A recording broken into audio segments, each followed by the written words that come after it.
Hi there, my name is Philip Ideson. I want to welcome you to the Art of Procurement podcast, the podcast that helps you, a forward-thinking procurement professional, position yourself and your team to proactively take advantage of the revolution that's taking place in procurement today.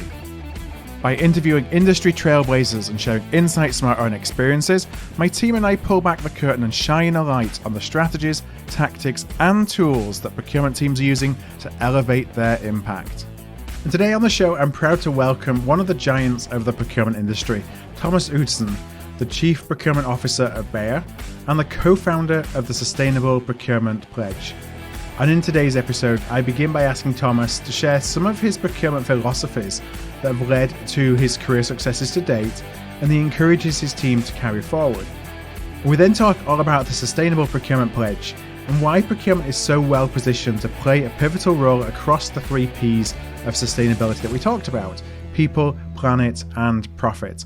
And then rather than focus on individual sustainability initiatives, we discuss the change management necessary to drive actions around sustainability across our businesses and within our procurement teams. I start, as I always do, by asking Thomas if he found procurement or if procurement found him. So the answer to that question, which I think is a question that a whole bunch of people, get over time, for me is that I found business to business. So I have, from the very first job I had as an 18-year-old, been fascinated by commerce and trading and international relationships. So that is how I started my career. I was in shipping, and then I was in air freight, and then I became a timber trader. So business to business, and so again, I was out in the sawmills dealing, so actually doing procurement, if you will. But at the same time, I had to hedge it and I had to sell it. So a trading type of role. And then I took an MBA, and then I was at that point very drawn towards J&J, simply because it's a company of great integrity, and one of the persons that happened to be part of that interview panel was Hans Melot, which maybe some of you know. It was the CPO of J&J and now at Starbucks. But that's actually how then he started talking about procurement, and I joined their team in Switzerland. So they found me in terms of procurement. And then I had 10 years in Switzerland working with amazing leaders who were really at the forefront of what should procurement be when it grows up. And that's sort of what got me going. So you've spent a lot of time in and around procurement. Like, what would you say is your philosophy? How do you approach procurement? How do you, when you have somebody who's coming to procurement for the first time, how do you talk about the role and the value that procurement can play in an organization? I'd love to understand a little bit about, how you go about your job in procurement. Yeah, no, I what I find so fascinating about procurement is that it's endless. I think the opportunities are lying in front of you, and it's up to your own curiosity and capabilities and ingenuity to make the most out of that. And that is very appealing to me. It is not something you will read in a book. It is a craft, and it's something that you can also build with experience. I see us as, in the larger scope of things in the world, I see us as, catalysts for positive change. I think we have an enormous impact on, how the world of business commerce is being conducted, how, we all deal with a lot of the sustainability challenges we have, but also inside our organizations, where we are just one of the few functions that has touch points across the whole value chain. So we know what's happening in the labs. We know how you manufacture stuff. We know how you market it. We know, how do you talk to agencies? How do you perform, services? And I think that's an incredibly unique position to have, because if you combine that with what is really happening on the outside world, things can get created, and you can add value, and with that, this catalyst of transformation is what we do. And I think the philosophy I have is, what goes around comes around. I think the philosophy of collaboration, certainly, and deep partnerships, long-term, big relationships, where it makes sense. So being very conscious of where do you want to drive value with whom, and how do you then create a frame of collaboration, and then of course also accepting that there are things that are just not important, that are pure commodities, and then we should treat them as such. Now, something you said right at the very beginning was how it's up to you. What you achieve is up to you, kind of a mindset, and something that I'm sure you come across all the time, because it's something that I come across a lot in procurement. And when we do surveys and studies and things, it comes up a lot. Folks saying, well, we have a bad perception. The perception of procurement is poor, and it's the business going and doing certain things, and they don't understand what we do. And a lot of time it's being the victim, if you will. How do you encourage, if it's somebody in your team or somebody that is looking at thinking that I can't break through to a stakeholder and it's not me, it's them? How do you encourage them to think about, well, maybe it's you, or maybe it's the value proposition that you're giving to this person? Yeah, it's true. And early in your career, you can almost be forgiving with that people would draw that conclusion. But I do think as you have senior leaders in procurement functions across the world, it's not okay that they take that position. That's just not good enough. They need to up their game. And there was one of my most inspiring bosses over the years. I remember once he said this: "You are your conversation." And people's perception of what you do and how you add value or not is a function of, what do you bring to the party? And how do you convey the role that you have and the recommendations, ideas that you have maybe for a better future? And a lot of people may not have developed the vocabulary that makes it necessary for the recipient of your message to actually give true value to what you're doing.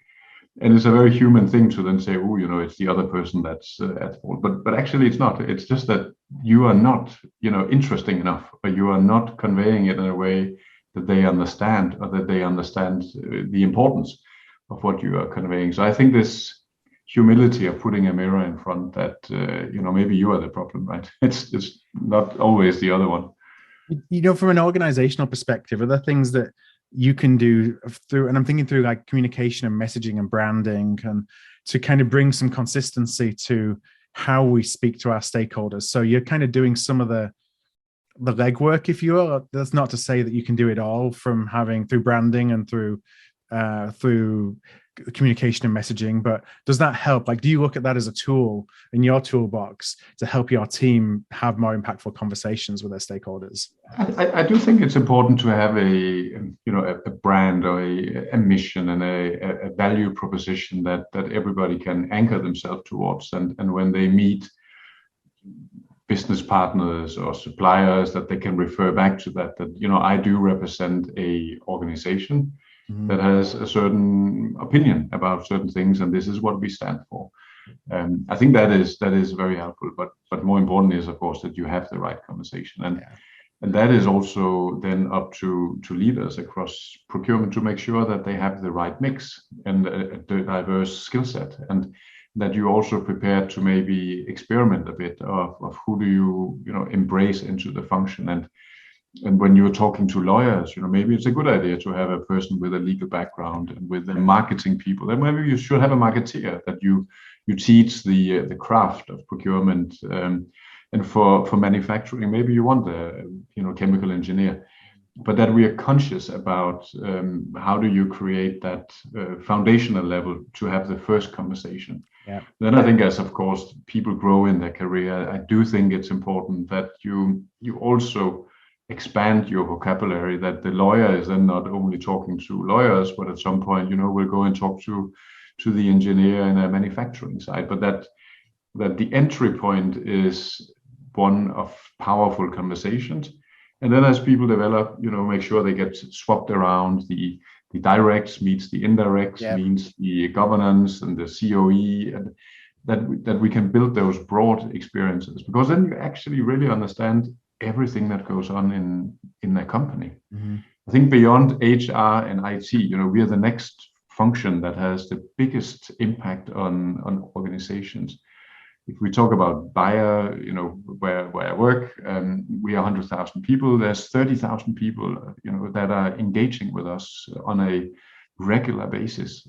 We know pretty much everything that goes on. Mm-hmm.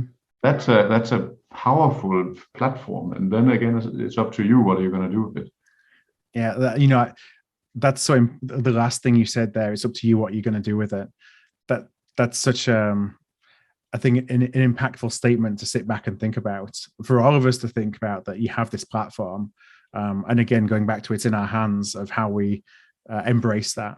And I could talk probably for the entire podcast episode around these topics, but I know that we want to, and one of the reasons why I invited you to join me on the podcast was to talk sustainability, because I know it's something that, is something that's very passionate, you're very passionate about personally, but also, in terms of professionally as well.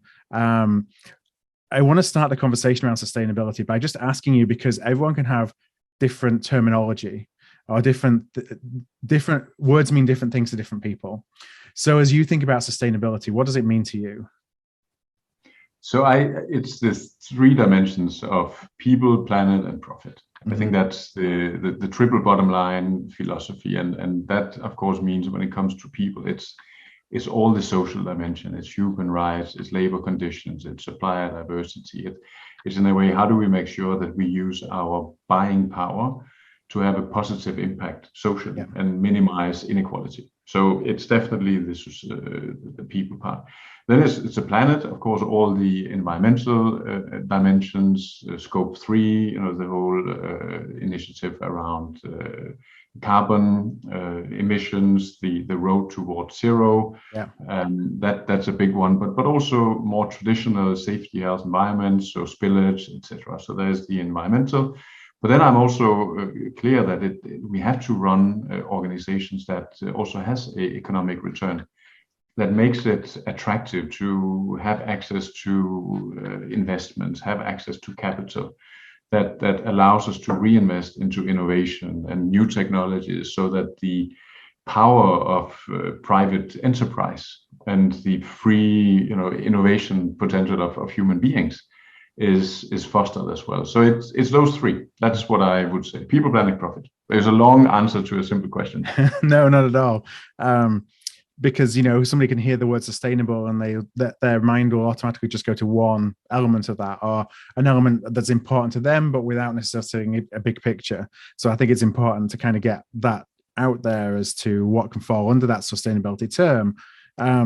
Now, I think it was maybe a couple of years ago now, you and I think there were a couple of others that joined you to do this, started the Sustainable Procurement Pledge.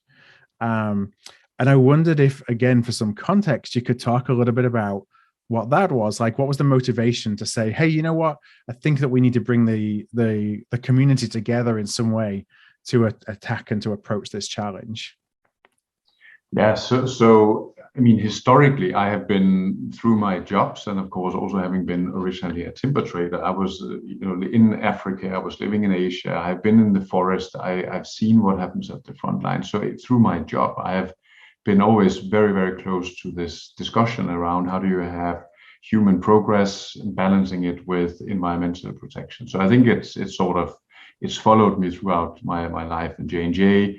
I worked a lot with the whole RSPO, palm oil, etc. Mm-hmm. So the topic is pretty close to my heart, just through the experiences I've had. But the trigger point was it was a climate strike that happened. I think it was in October 19, where I literally saw a World Economic Forum sort of LinkedIn post that featured David Attenborough, Jane Goodall, and Greta Thunberg, and a whole bunch of other people. And the message is the one we've all heard quite a few times: like, how can this amazing species that we are, and that we have progressed so much over the last 10, 20,000 years, how can we actively, knowingly be standing here destroying our own planet? I mean, how silly is that, right? And that video was just, a inspiration. So I made a post on LinkedIn and say, how can we, as procurement, because we control trade. Yeah. And how do we make sure that we now take this enormous responsibility and the power that we hold and do something good out of that. And there was really a lot of people who came back. I'm not so famous on LinkedIn, but I had more reactions than I typically would have. And I was like, ooh, there's something going on. Yeah. And I spoke to Bertrand Concoreso, who's my co-founder and my partner in crime here on this whole topic, and on the Saturday then, and we said, okay, well, let's maybe try to put this into a frame that resonates with people, a pledge, and building on the UN Global Compact, which are very, very good principles, and they have been around since the year 2000.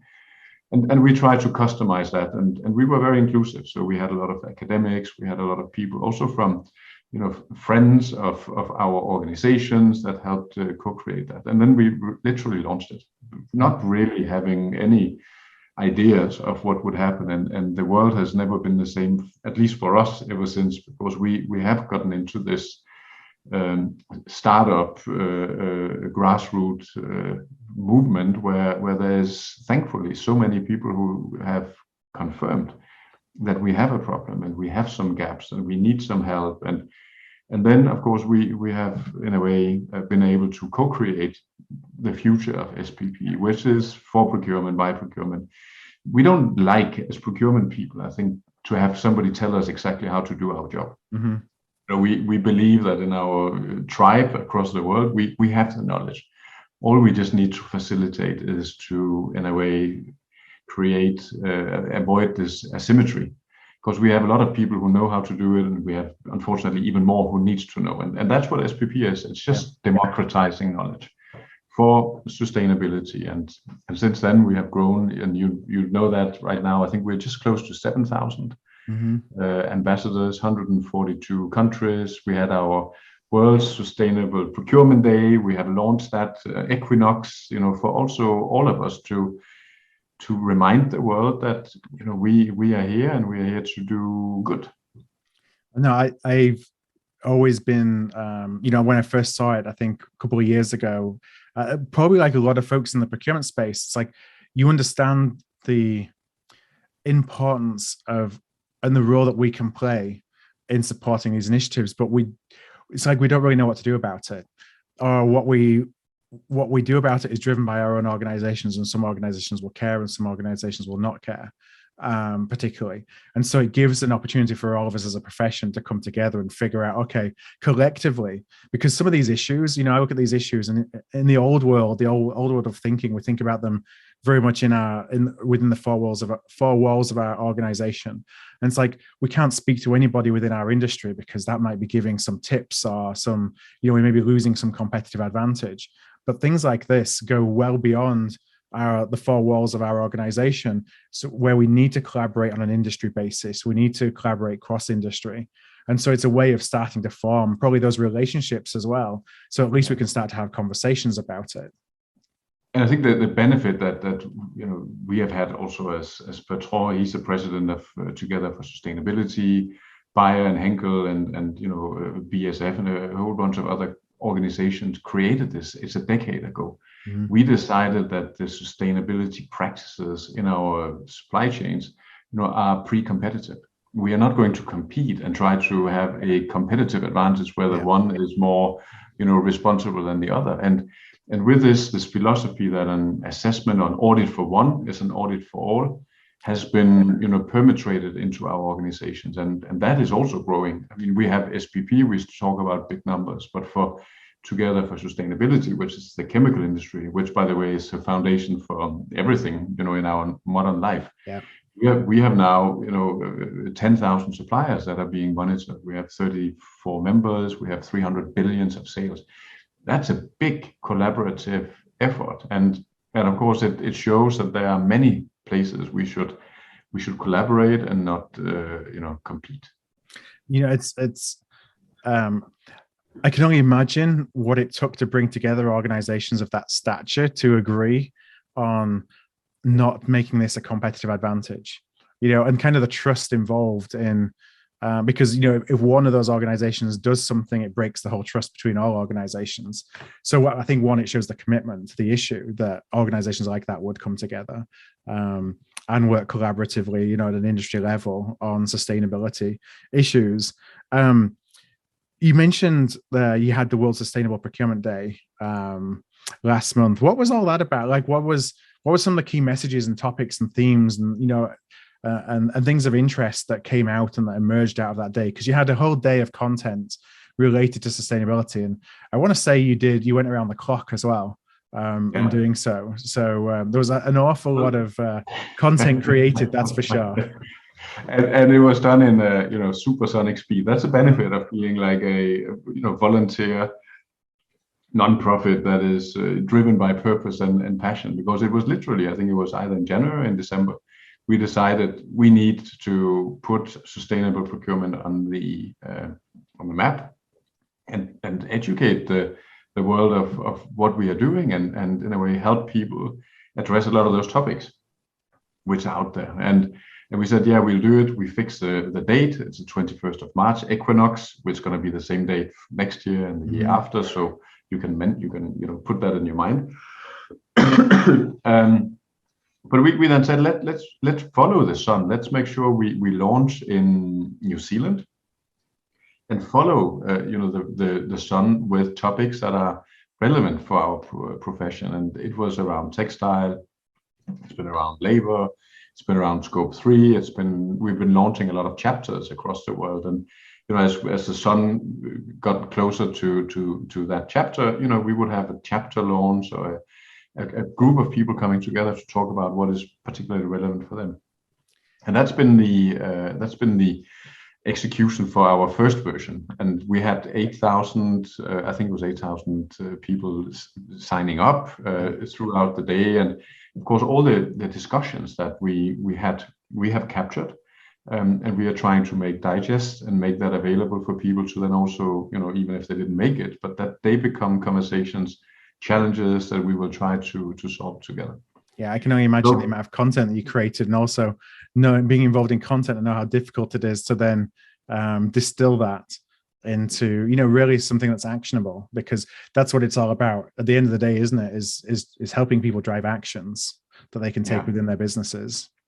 And that's of course, again, we started with a small group of volunteers, and then a lot of stuff happened. Then we had more, and I think now with our chapters, we have co-chapters, chairs. We have 40 or 50 people who is really dedicating a big portion of their life. And of course, now that we are in that next evolution, because we can't just keep growing without putting a bit of infrastructure in place. So we have created a nonprofit. We are tax deductible, German-based nonprofit, and with that we are also starting to engage with organizations around champions and how can we help procurement teams help get access to curated knowledge, but also importantly help this change management. Because what we are really doing, all of us, is starting a decade of change management.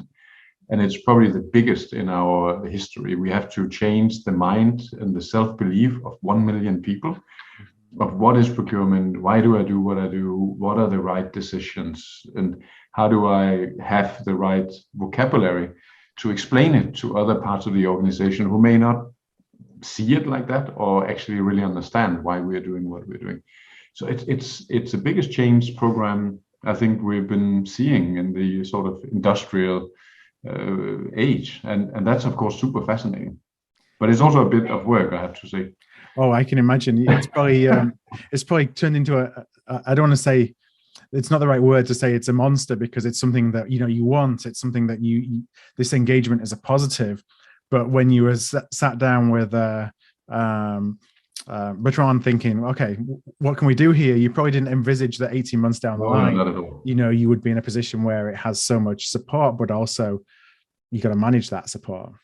Yeah, it's wonderful. It's truly heartwarming, and I think it's also and it's a good reason for all of us to also feel good about procurement, that we are these natural collaborators when called to action, which is what is going on, right? I mean, it's pretty serious, and we should move quickly.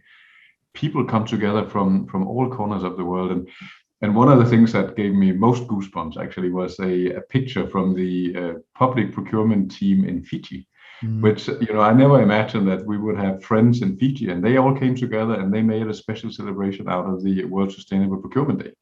and send pictures, and that we have somehow such a strong, united connection. Yeah.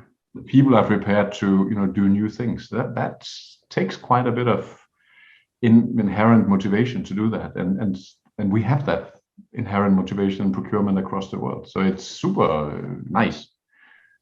You know, ordinarily I might think to ask, okay, give me some tips on where we can start, but there are so many different elements to sustainability. And you talked about the people, that the planet, and obviously doing it in a way that maintains profitability for organizations, that there's so many different places we could jump off. Everyone's in different situations. It's probably difficult to pick one or two things, but what I thought I'd do instead is pick up on, you talked about this decade of change management. And because that we can apply to all initiatives, any and all initiatives that we take from a sustainability perspective.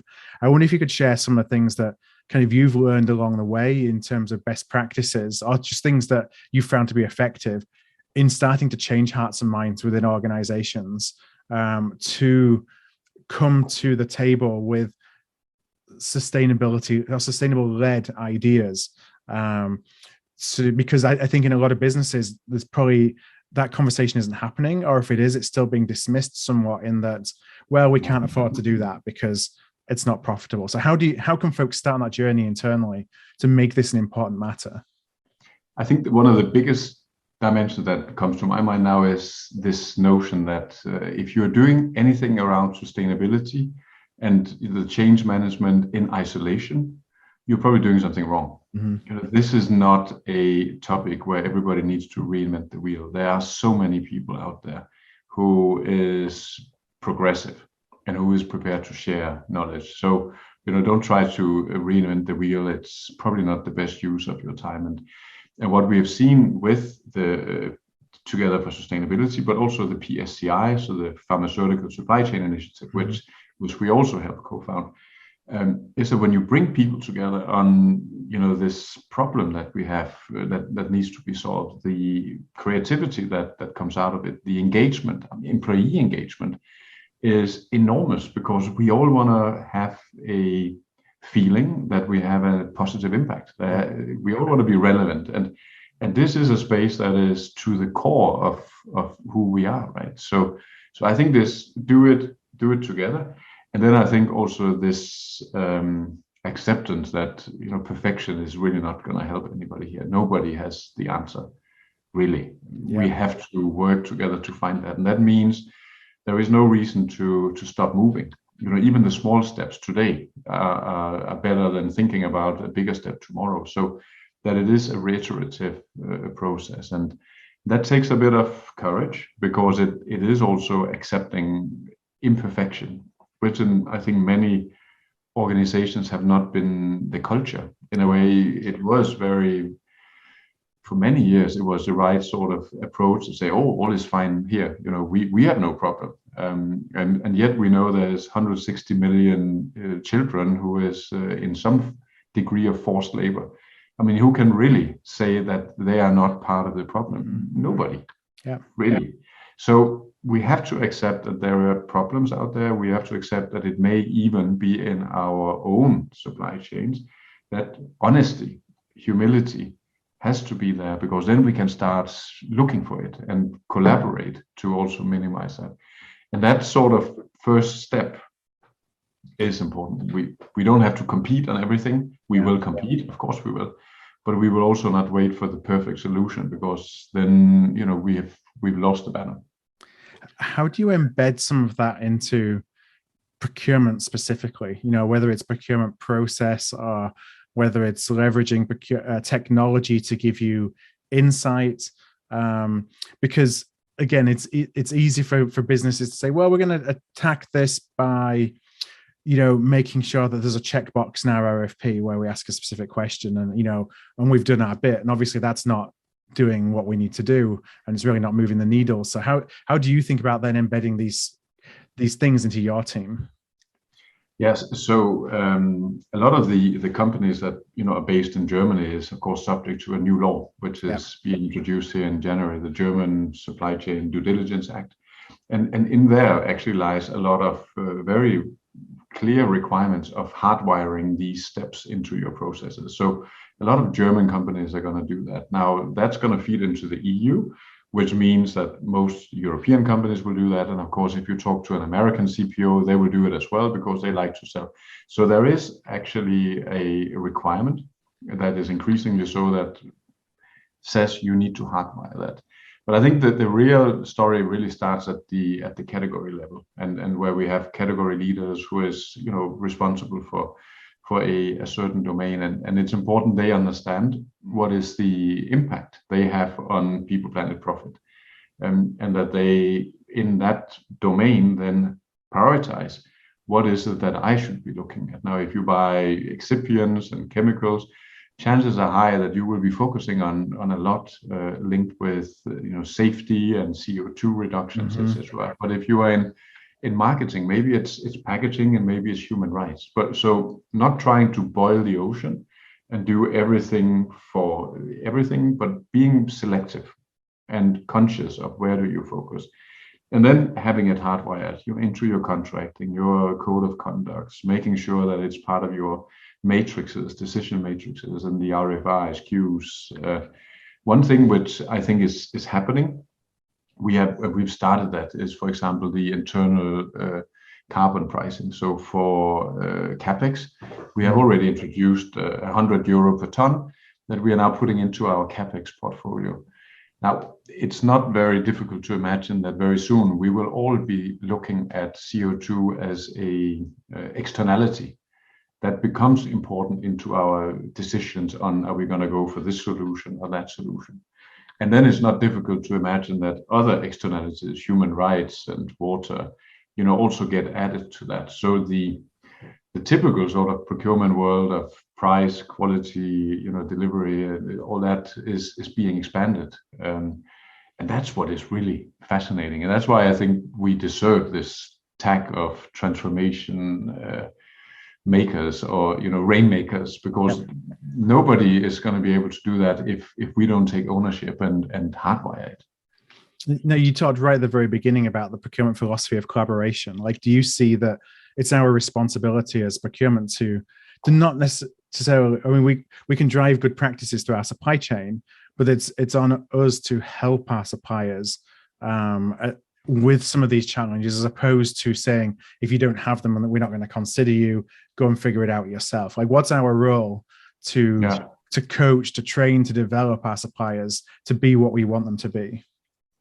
I think the worst thing that can almost happen is that you see deficiencies in your supply landscape and you choose to walk away. The problem is not going to get solved by that. Chances are it might even get worse. So it is our responsibility to engage. And if we have the resources and we know how to do it, that is part of the journey that we need to bring everybody along.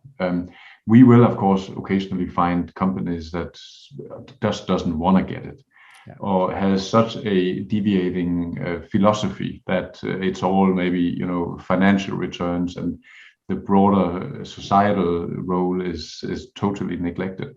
If we have to walk away, then of course we will do that. But that is a loss for everybody if we do that.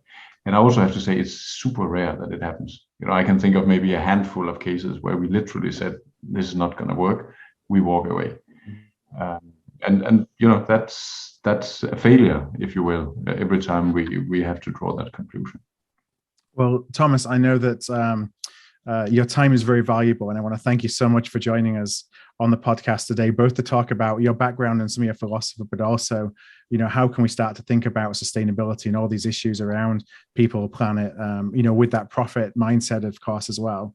If folks who have listened, they want to know about the Sustainable Procurement Pledge and a little bit more about what you do around that kind of movement, where would be the best place for them to find out a little bit more? So we can be found on spp.earth. Mm-hmm. We also have a vibrant LinkedIn community. There's an ambassador group, and that's actually where we count our real ambassadors. So where we are close to 7,000. I think we have 11,000 followers on the LinkedIn and on Twitter. And of course, we get smarter and smarter as time progresses. I have to say I'm learning. I'm not really on Twitter, but there are other people who are much more competent than me in this. So that would be a good step. And again, if there are organizations that are out there that see it might actually be meaningful to use the content and the infrastructure of SPP to also look at how do we champion this into our organization more structurally, then of course we are super happy to talk about that. But I also want to thank you, Phil, because you've been following this from the beginning, as you said, and you were one of the first multipliers or influencers out there who said this feels a little bit different, and you've been featuring it. So it's been very, very helpful. And I think what you're doing for our function, reminding us of how greatness, could be out there and encouraging us all along, it's really helpful. So I'm thankful to you as well. Well, thank you, Thomas. No, for the sustainability pledge. I mean, I think that it's, my personal passion as well is very, very much aligned with yours in terms of our responsibility and the role that procurement can play. And I think that a lot of us we're looking for that vehicle, and you created the vehicle. So that can kind of help us all collectively figure out what can we do about this, because I think that's what we all want to figure out is, okay, it seems like it's such a big problem that one person can't make a difference. But when you bring together a group of people like you brought together collectively, we can make a difference. We can make a difference. And was it Spider-Man? He said, with great power comes great responsibility. Mm-hmm. And that's where we are, procurement rocks. So, and we like to find the solutions ourselves. We don't want somebody to tell us what to do. We know it. So. Well, on that note, Thomas, I'm going to wrap up. I will put the links to SPP in the show notes for today's episode. Anybody can find those at artofprocurement.com/podcast. That's artofprocurement.com/podcast. Thomas, one last time, thank you so much for joining me. Thank you too. Thanks. Have a wonderful day.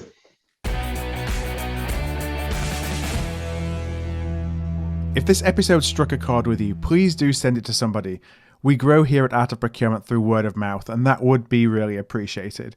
You can also support us by giving us a thumbs up, a star rating, or a review wherever you listen to your podcasts.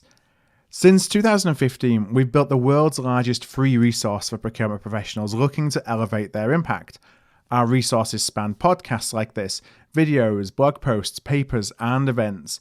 To join us on the inside and to ensure you never miss an episode, a webinar, event, or a post, please do subscribe to our weekly newsletter, This Week in Procurement. You can do that at artofprocurement.com/subscribe. That's artofprocurement.com/subscribe. Thank you for joining us today, and I look forward to seeing you again soon.